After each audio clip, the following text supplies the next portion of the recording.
Hi guys, this is Shivali and today I wanted to do a very important video because I felt this needed to be said. And today I want to talk about the very basics of weight loss. And when I say weight loss, like in all my videos, I mean fat loss and fat loss only. I don't mean the muscle loss and I don't mean the water loss. So I wanted to talk about the fact that why is fat loss or weight loss in more general terms so difficult, and why so many people fail at it. And when I say so many people, I'm not trying to put shade on anyone, because I was one of those so many people. I mean, I tried losing weight for almost 3 years and failed. And the very reason I'm doing this video is because I believe I have some idea about how, or some idea about why people don't get to their goals, and the approach I use to get to my goals, because I genuinely feel this will help some people, especially people who are in a position where I was 3 years ago, So without much blabbering, let's just get into it. So first things, fat loss is a very scientific phenomenon, okay? Not only is this very scientific, but it is also very difficult to do. And people just think, I want to lose weight, and some people also don't care what kind of weight they are losing. But if you're really serious about this, you will concentrate on the fat loss only. Nobody wants to lose muscle, and water just comes and goes depending on what you eat. So we want to concentrate on the fat loss and fat loss only. The human body does not like to lose anything, okay? It does not like to lose hair, it does not like to lose nails, and it does not like to lose fat. It's like, think about it. When your hair grows up to after a certain length, it starts to even split, but it won't break off, And it's the same with fat, and fat is fuel. Your body is trying to basically keep you alive by storing all that fat around you, because your body thinks you might need it in times of survival, okay? Burning sugar is very easy. Anyone can burn sugar, but burning fat, fat burning requires certain hormonal conditions in your body. And this gets me to my next point, which are the hormones that you need to regulate in order to maximize your body's fat burning capabilities, okay? And the number one hormone that needs to be controlled is insulin, okay? And I think in the few videos I have done, I have talked about insulin quite a lot. That's because insulin is very, very important, and insulin is responsible for storage of fat. Not insulin solely, but it plays a major role in the storage of fat. And I'm not saying this because I'm insulin resistant. For those of you who don't know, I am insulin resistant, but which I came to know much later. What I have researched is this: not only in insulin resistant people, anybody wanting to lose fat has to get their insulin levels regulated. For those of you who don't know what insulin is a hormone, and insulin is responsible for a lot of things, like regulation of your hunger. And there are other hormones involved in this as well, but insulin is also responsible for regulation of hunger. Insulin is responsible for getting the nutrients from the food into the individual cells, so it pushes it into the cells.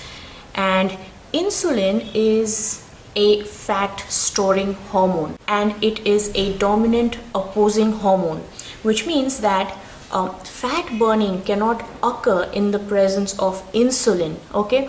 So if you have a lot of insulin in your body, you will have a very hard time losing fat, and that's why pre-diabetics and diabetics have so much trouble losing fat, because they have all this insulin in them, okay?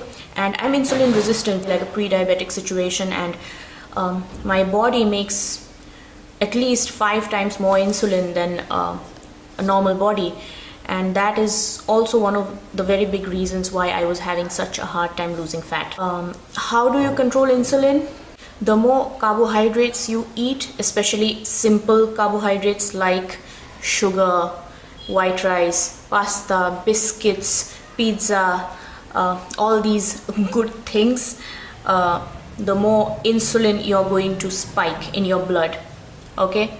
I will not go into the insulin details so much because this video is not into that. What you need to know is that you need to regulate your insulin, and the best thing to regulate insulin is not to eat simple carbohydrates.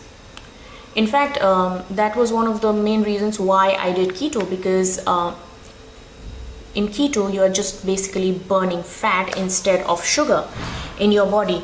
And my insulin levels have greatly improved after I did keto and intermittent fasting. And intermittent fasting basically helped me a lot, you know. Otherwise I used to have times where I used to be hungry all the time. I was hungry after I used to have dinner at 9 o'clock and I used to be hungry at 10 o'clock, and hence I was not burning any fat, even though I thought what I was eating was okay and what I thought was would help me lose fat. And the second hormone which I realized played a very important part in my fat loss was cortisol.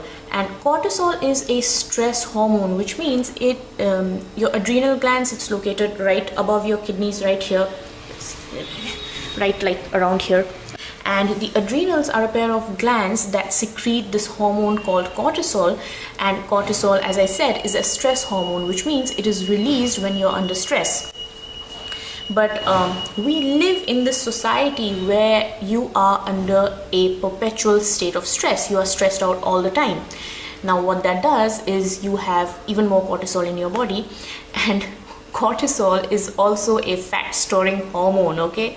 And especially according to research, cortisol is associated with fat accumulation in certain areas like the belly and the back fat over here. You know, a lot of women have this flabby back out here.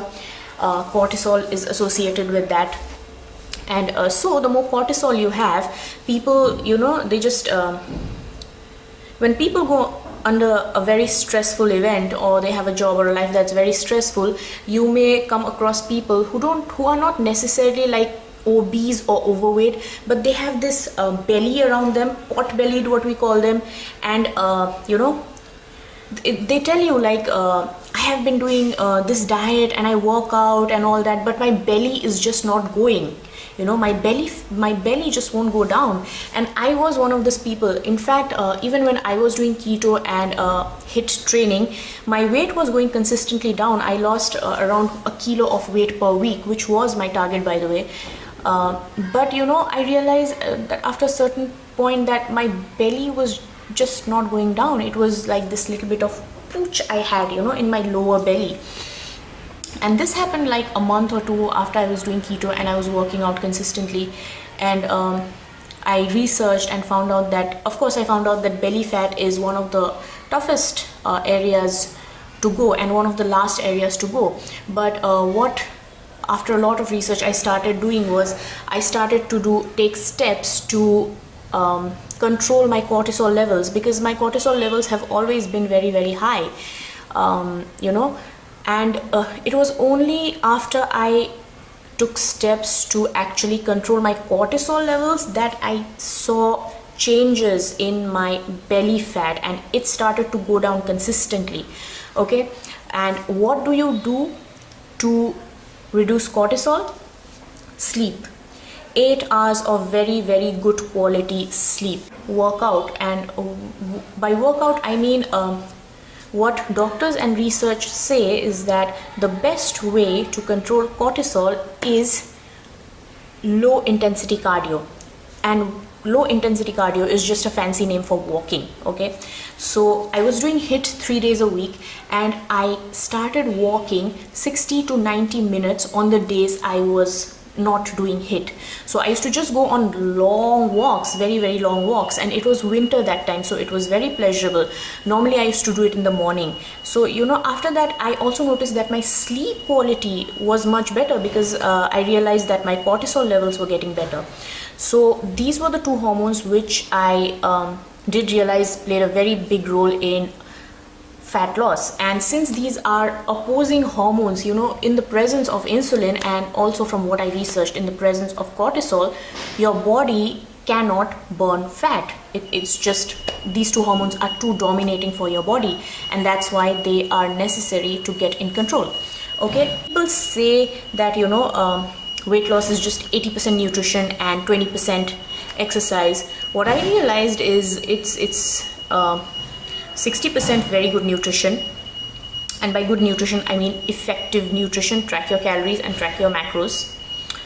It's 20% exercise and 20% effective exercise. If you're doing 100 crunches a day and just in the hopes that you might get a six-pack abs and not exercising any other part of your body and calling that a good workout, it's not a good workout. I'm sorry guys, that won't be effective. You have to get into a better workout program.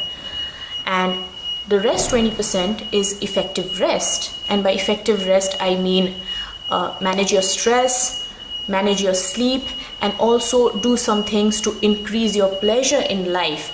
And if you do all this, you are going to drop fat like that. It is going to be easy and it's going to be stress-free, because we want to lose weight in order to feel fitter, healthier, and happier.